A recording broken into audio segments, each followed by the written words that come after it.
Okay, I think I'm actually live now. For realsies this time. I hit the live button.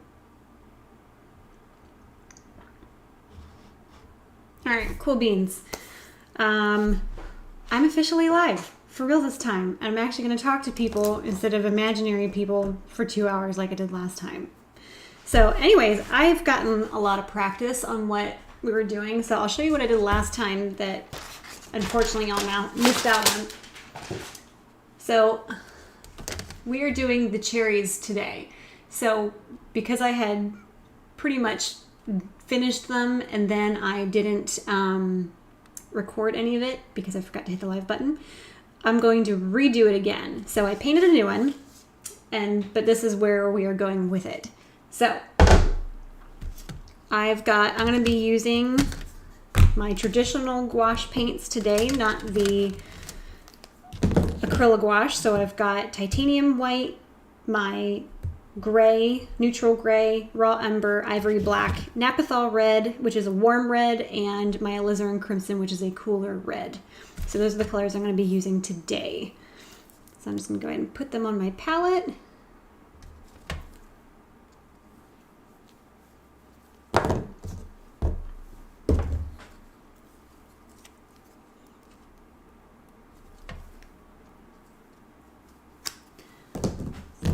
Probably should have done this beforehand.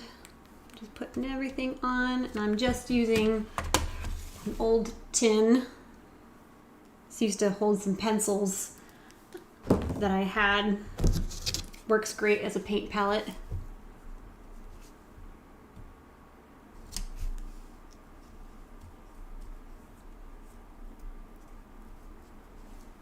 I don't know why I'm so nervous. I feel like I'm gonna end up finding out that I'm not live again and waste another hour and a half. I can't believe I did that. But I guess that gives me good practice. I just got to double check everything one more time. Just in case. Just in case I'm not live. It's got the live button right there. It's red. It's lit. Okay, I am officially live.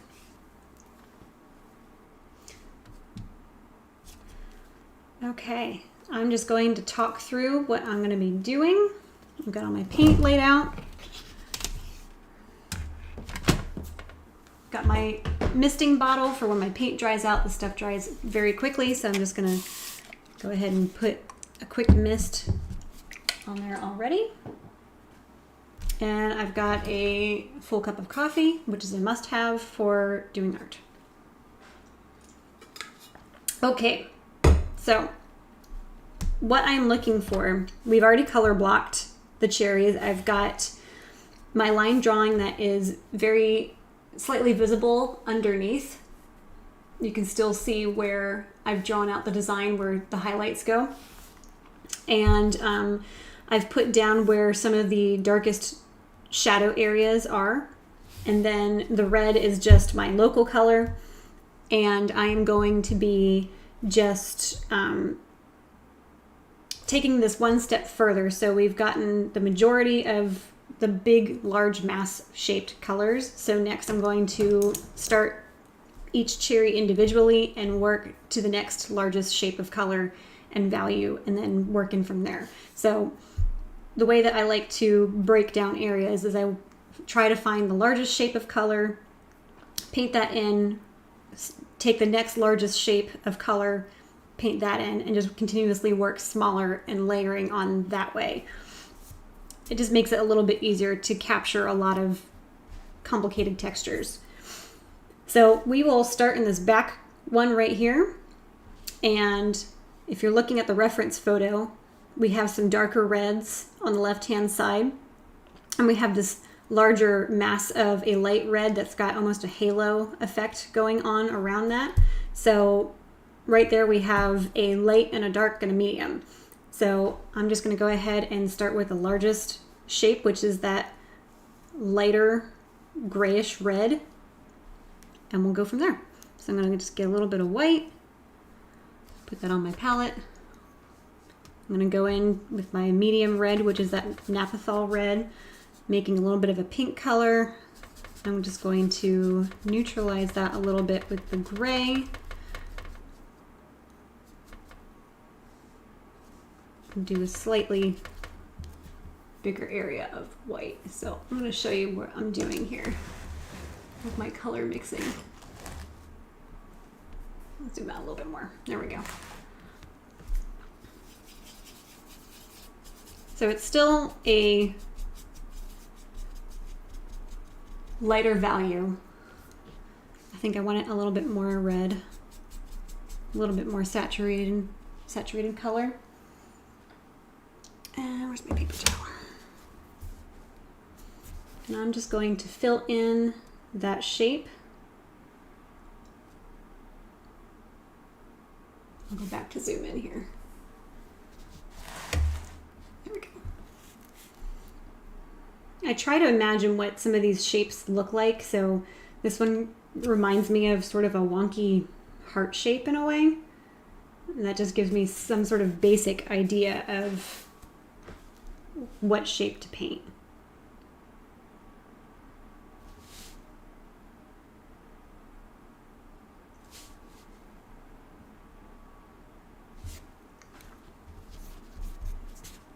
And go in with a little bit of a darker red, going right into that alizarin crimson, and a little bit of the raw umber to make a darker red. I'm going to paint that just on the outside here.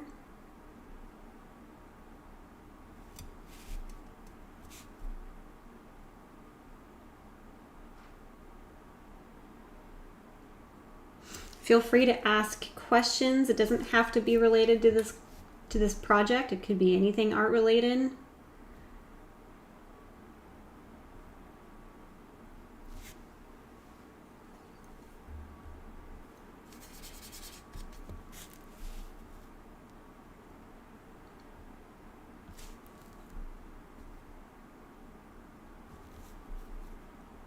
Just pulling this darker value just around the edges.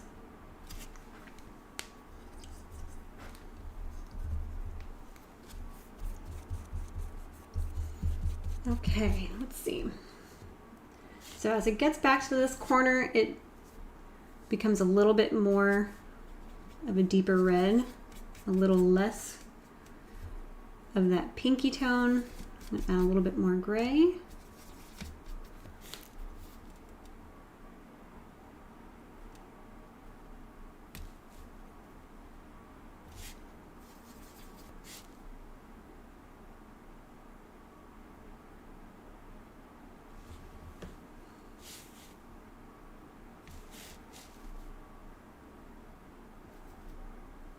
Not too worried about some of these smaller details just yet.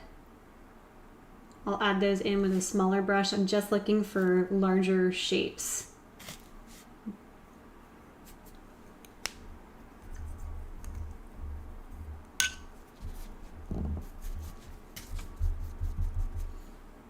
Okay, so I'll go ahead and work on this next cherry here. I'm going to go into the alizarin crimson.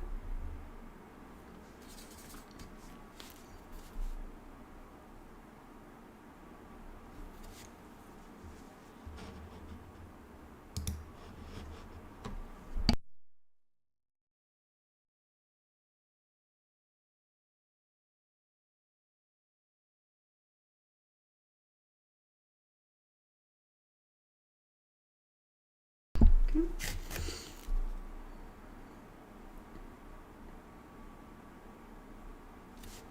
Add a little bit more alizarin crimson to that back one. Put a little bit too much gray and it kind of washed it out a little too much. So I'll just go back and fix that.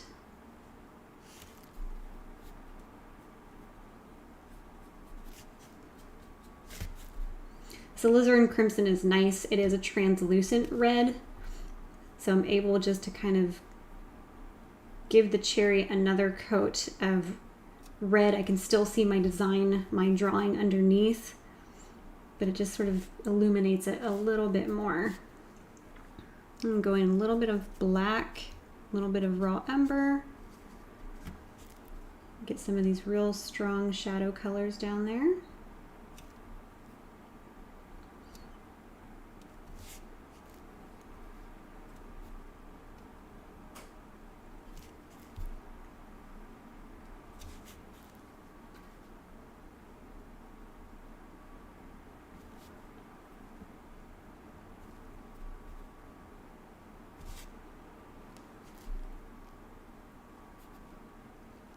And I just need a little bit of a brighter red.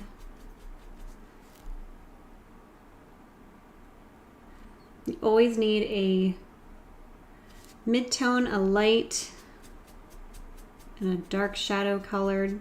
There's three different values to make something look three-dimensional. So I'm always thinking about where's my lights, where's my darks, where's that mid-tone.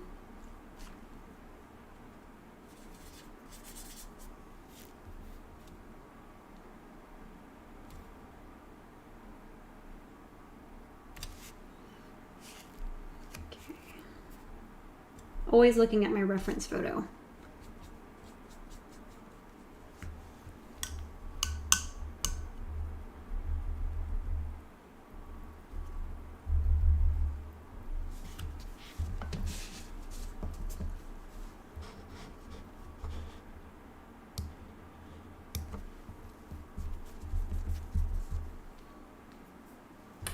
I'm going to just take a damp brush and I'm going to soften these areas of color that I laid down just to blend it a little bit. And I hardly have any water on my brush at all.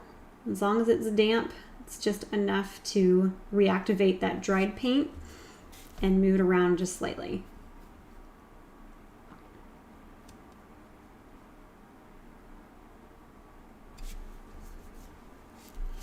Okay, so I've got these back to looking okay. I'm just going to continue on. We'll work our way to the right and we'll do this guy right here. So he's got some brighter reds.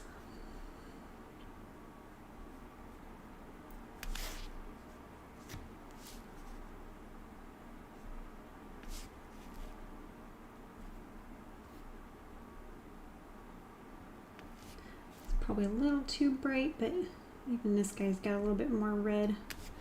So we'll just put in a little bit more there.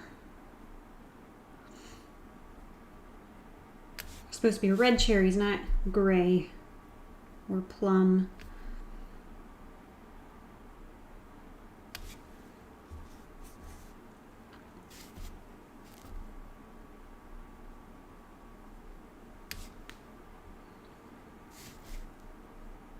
Okay, so I've got a nice little layer of some red, and there's all sorts of fun little areas of, it's where whatever is reflecting, there are some darker, almost, if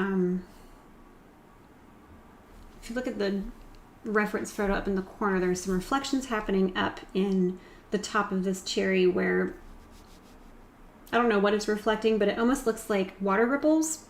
I'm gonna definitely switch to a smaller brush. I'm gonna get out, this one is just a round brush number 2.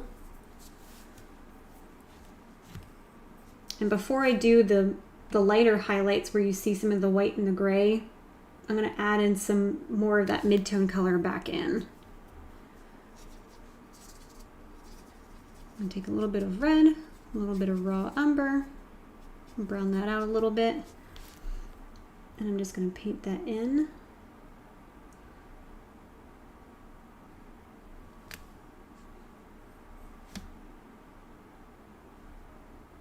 I'm just following the shapes. I'm just essentially drawing in the design of those reflections. It almost looks like an abstract painting.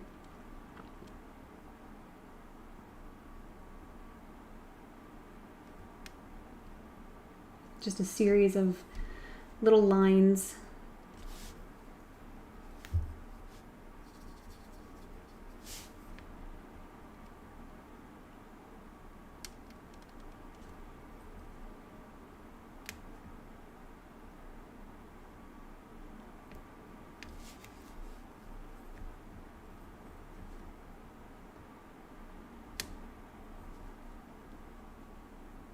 Adding some darker values here at the front. A little bit more of shadow colors towards the left side of this particular cherry.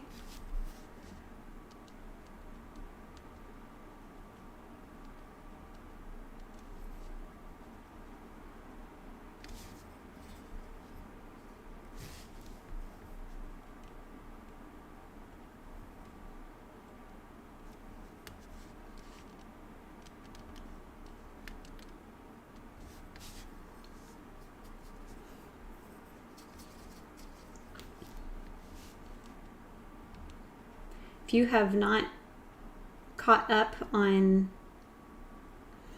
the first part of this project, I have a video on my channel which has the earlier stages of what I've painted, and I talk a little bit about the product that I'm using. This is gouache paint. So if you're not familiar what that is, it is an opaque watercolor. It dries extremely fast and has a very matte finish on it. It's a very fun medium to use. A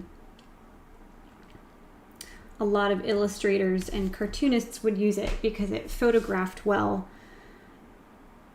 and you could get really crisp lines. So they would use it for advertisements, for all the crisp lettering that they would hand paint in. One of my favorite movies that is a great example of gouache painting is Sleeping Beauty, the original cartoon from Disney. Ivan Earl was the artist who did all the background work in that movie, or I guess maybe he was like the lead artist or something. There's a documentary on YouTube about him. I don't remember what it was called. It was a long time ago. I don't even know if it's still up there anymore. But just the way his style is in that movie has always been so inspiring. Hey Dee, how you doing? May have lost the feed. Cooking dinner, so haven't been chatting. No problem.